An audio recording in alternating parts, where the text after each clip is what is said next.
Welcome to Wizard.com. This is Ashwini, Maths tutor. Our question is, faces of a cube are marked with 1, 2, 3, 4, 5 and 6. If two waves of cube are as shown below, what will be there on the face opposite to face 6? Here, in the two waves,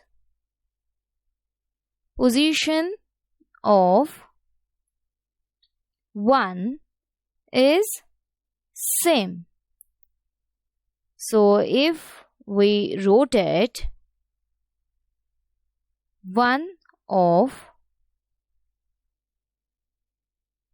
the wave by keeping that position of 1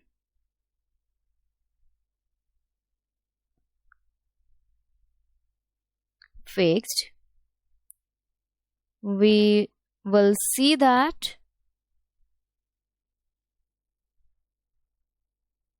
2 will be opposite to 6.